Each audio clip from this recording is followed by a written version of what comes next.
mouth. Worse than me sometimes. You see him? No. He'll be back. You know I don't like to be alone too long. I just wish you had another one. To share, of course.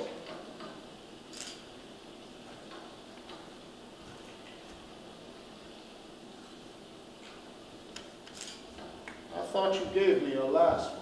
I did, but I'm a magician. I got more where that came from. More tricks up your sleeve. Well, as you can tell, I ain't your ordinary old man. Yeah, certainly. Certainly.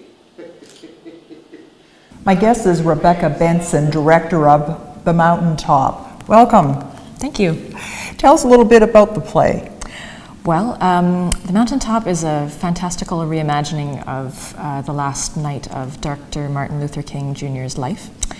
And it takes place at the Lorraine Motel, which, if you know your civil rights history, is where he was assassinated on April 4th. And the action takes place the night of April 3rd at the motel. 1968? 1968, yes, yes. Martin Luther King Jr. was known as, he's a hero, no disputing that, but he had his flaws like the rest of us. Mm-hmm. How have you depicted him? Well, that's a great question because the play very much depicts him as a man, as a human being with lots of flaws, and but also reveals his great humanity in that as well. And what's so exciting about working on the play is that it's such a portrait of this man with such huge scope, and a huge challenge for the actor, one that Michael is completely up to, and that's very, very rewarding. What, you think us poor folk can't talk? You think we don't? No, that's not what I said. Oh, you think you always gotta talk No, for us? that's not what I said. What you saying? I'm just saying that there's not a lot of maids who sound like professors. Oh, well, let me school you, you bougie Negro. I don't need a PhD to give you some knowledge, understand? Divinity school. You don't know who you're messing with. Tremaine, I just like your style. I didn't mean to offend you. I just wanted to compliment you.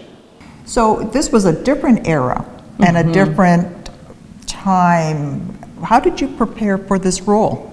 Well, the good thing is, especially with such a prolific figure as Martin Luther King, there's so much history around that time. There's so much documented history. So it's such a live culture. That time, the music, the things that were happening. So it was so much fun diving into that world, especially in the United States. It's a very distinct time with the civil rights movement. So it was eye-opening to even go back and research things about things that have happened in the past, and also how it affects things that are happening now.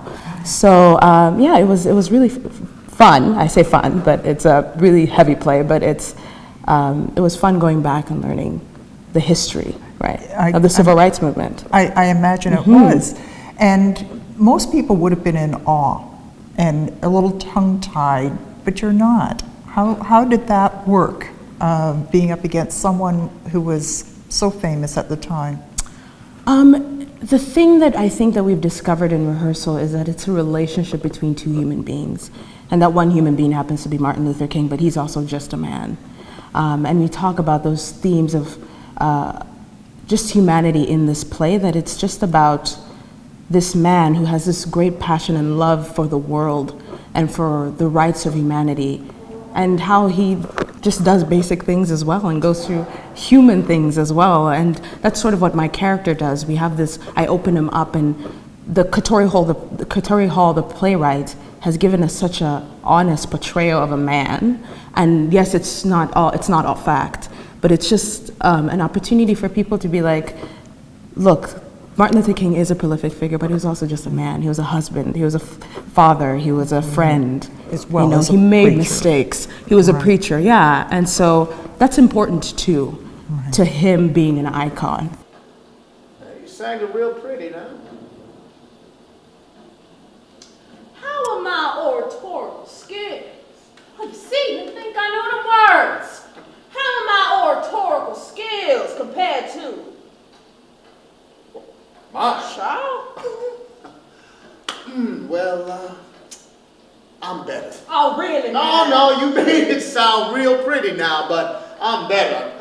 Nobody make it sound pretty like me. I've been doing this since I was born. I'm gonna be doing it till the day I die. Do you think that he ever, in his wildest dreams, would have imagined that he would have a monument mere blocks from the Lincoln Memorial and that a black man would be in the White House?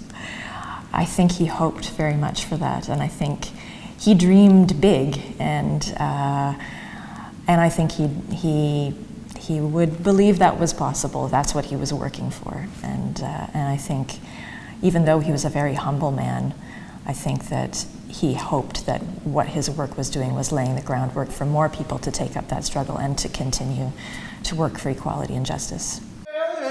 For a woman, And if I was a man, then you'd be Malcolm X.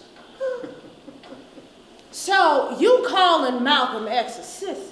No, that's not what I said. You calling Malcolm X a sissy? No, Ooh, that's not what I said. you! Cammy! Malcolm! Mom think you a sissy? Cammy, come away from that door. You hear that, Malcolm? He calling you a sissy! For more information about the Mountaintop, visit their website, and for tickets, go to the Grand Theatre website. For K-Town Source, I'm Donna Chambers.